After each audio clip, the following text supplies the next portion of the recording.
Well, we covered Trump's big, beautiful bill in a previous episode, and now it has passed, but not before they removed the section that was to ban states from regulating artificial intelligence for 10 years. This is a story, Jeff, that we reported on at length, and it is good to see that removed. Absolutely. And, it's still a terrible bill. There's lots of just completely worthless stuff in it. And, in terms of a broken clock being right twice a day, Elon Musk's totally right that the spending part of that bill is out of control. But this AI stuff is very good to have it kiboshed. And, there is the principle behind, I think, trying to restrict states from passing laws is that there's a totally defensible reason to think that these kind of laws should be made at the national level. So there's not like a patchwork approach to AI regulation across different states. But realistically, this particular federal government is pretty unlikely to do a good job at that. So I'll take it. States like California and Colorado and some others are already beginning to adopt some AI related laws. So we'll keep our eyes on where all that goes. And it's happening in a bunch of different, like I say, a bunch of different spaces where states where you can see laws coming in about deepfakes, about AI, about all this sort of stuff. So it'll be interesting to see it evolve. I think it is unfortunate that we're not seeing more leadership at the federal level on AI regulation, because I think it does affect us here in Canada, because typically what we end up doing is following a lot of what the US does. Even though we have a new AI minister, I'm probably a little more skeptical about what we will actually do when it comes to regulation in the months and years ahead. I would say that is not something that is a core strength of ours based on some of our digital laws that have been created in the past, but not necessarily made it all the way through. So I'm a little bit skeptical about that. And I think it's another example of where having, states go at it alone, or even having countries go at it alone, I don't think that's the right approach at all. I think this is something that, Canada needs to be doing stuff with the EU and ideally the states if we can. But this is a problem that we all need to kind of approach simultaneously with some kind of coherent set of principles that we're all following to make the best laws we can for, something that is going to absolutely transform our society. So I hope there's more cooperation on this in the future, and I hope Canada steps up to be part of that. But it's not really all about making laws inside your own country boundaries. We need to be making laws for the world in some sense as this stuff accelerates. Absolutely. I mean, when it comes to the internet, clearly it does not care about our borders. So No. I think that is a really good point. Now, sticking with the topic of Canadian AI news, and as reported by last week's guest on the AmberMac Show, Murad Hamadi reported in The Logic that NVIDIA, one of the world's most valuable companies, is buying a Toronto-based company. The startup is called CentML, and it's a machine learning company. And this is huge news for Canada. Absolutely. It's a very big deal. It's looking like the total value of the deal is above like 400 million US dollars, something like that. And this follows, NVIDIA has been making acquisitions like mad for the past 18 months, and they've been trying to build out their cloud and other services. So we'll, again, see what they're doing, but they're obviously making some big moves here. Congratulations to CentML. That is a wonderful partner to be getting in this kind of takeover. And unfortunately, it can't all be good AI news. So let's do some not so good news, and you'll never guess where the not so good news comes from again. As Business Insider recently reported, it looks like Meta is training AI chatbots to be more proactive, including sending human users totally unprompted messages. Oh boy. Oh boy. So this is another example of Meta serving up things on the AI front that nobody wants. And, it's also part of, I think, what we've seen Mark Zuckerberg try to do with the loneliness epidemic, which is a very real thing that many people are facing right now. He believes, and I think he's said this very clearly, that AI chatbots can play a role here. And I think he thinks in many cases that people would prefer her to speak to some of these AI chatbots. That I don't think is a widespread opinion, but something specific No. to someone who spends too much time in his own little world. And it's not like Meta is really focused anyway on really giving people what they want, because there's so many parts of Meta that are fundamentally broken that don't need this layer of AI slop on top of them. Yeah, and you can see I've got a couple of the other Mac segments. One of them is just say no to Mark Zuckerberg's AI friends, and then I did the recent one a couple of weeks ago on AI slop. Those both touch on that, and it's just kind of out of touch. But Mark Zuckerberg is certainly not alone in the big tech world. In terms of being pretty deeply out of touch.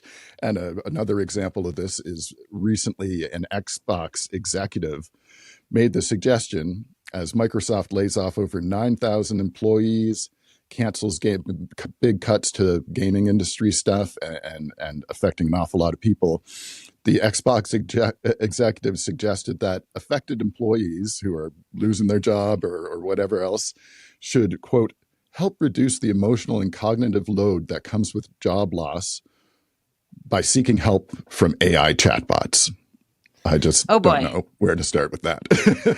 We should say that this executive has deleted the post where he did recommend that people who've lost work turn to AI.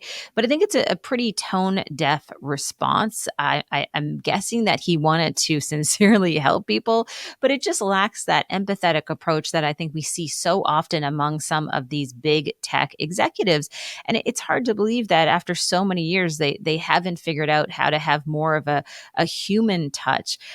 Now, I find more and more that there's a lack of leadership among some of these tech companies. Jeff, I can't think of a leader who really stands out as maybe being a good, sensible voice on the AI front. Are you seeing any out there? Not really. Like you say, they're all racing so hard to chase this AI goal that they're really leaving a lot of things in the dust. And the first thing that seems to get overrun is any actual consideration for real human beings. So it's definitely frustrating, but the guy obviously saw that what he said is not exactly a good look for Xbox or him. So it's good that he took it down after some kickback.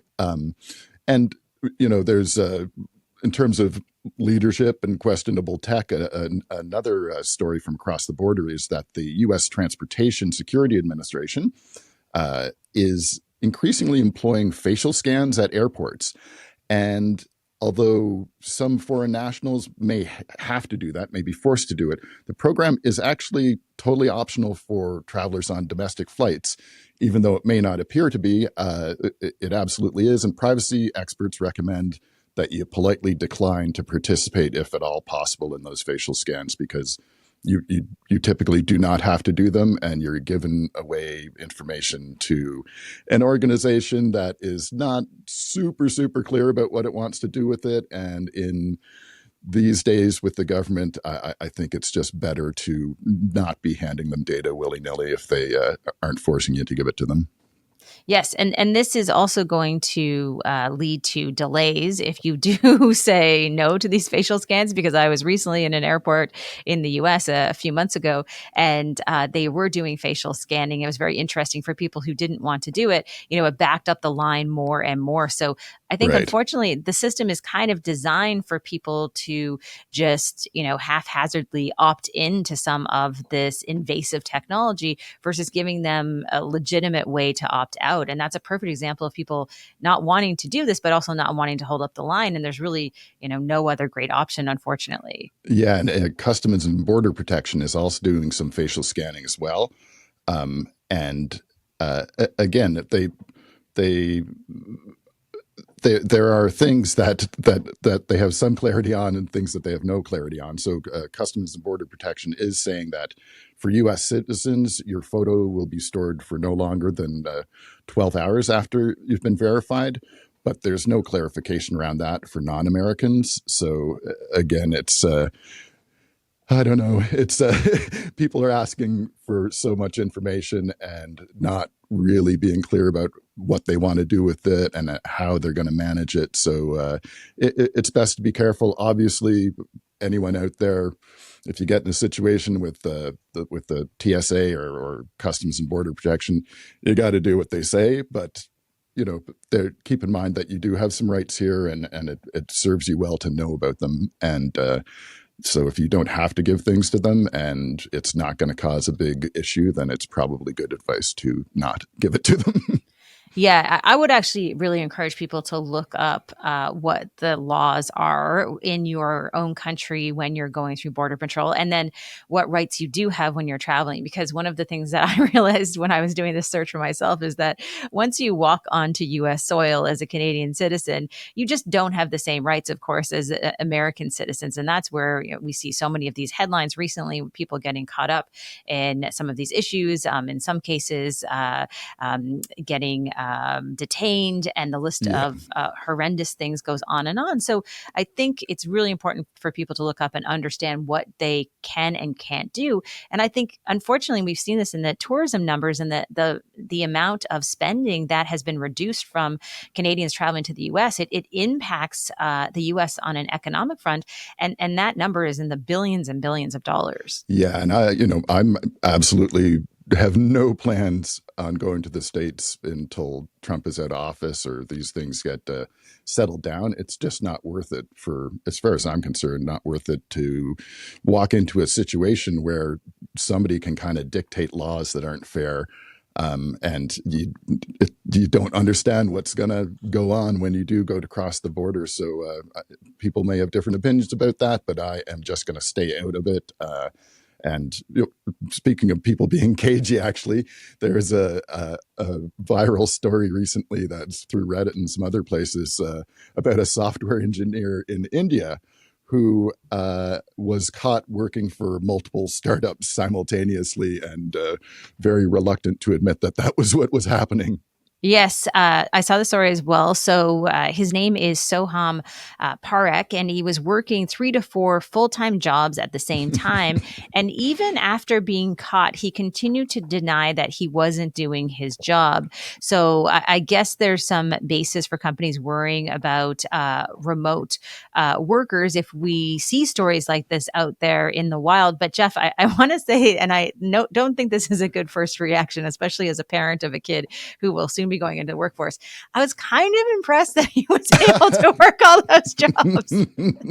Yeah, and he just would not, he would deny it right up to the end from what I read about it. One of the employers actually sent a picture of himself and a second employer, both companies for whom that Soham Parekh was working for, and they're like, "Hey, dude, you've been caught, right?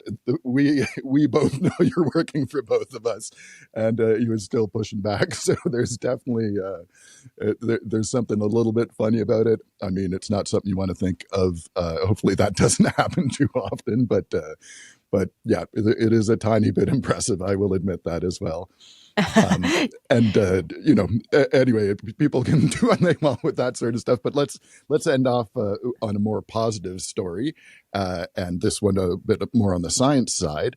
Researchers in North Carolina have are working on a small 3D printed device that can be implanted directly under your skin so that people with type 1 diabetes can produce their own insulin, which is the core issue if you've got type 1 diabetes, which lessens the need for regular injections and as intense dietary monitoring and stuff like that. So it seems like a very cool piece of tech that they're working on.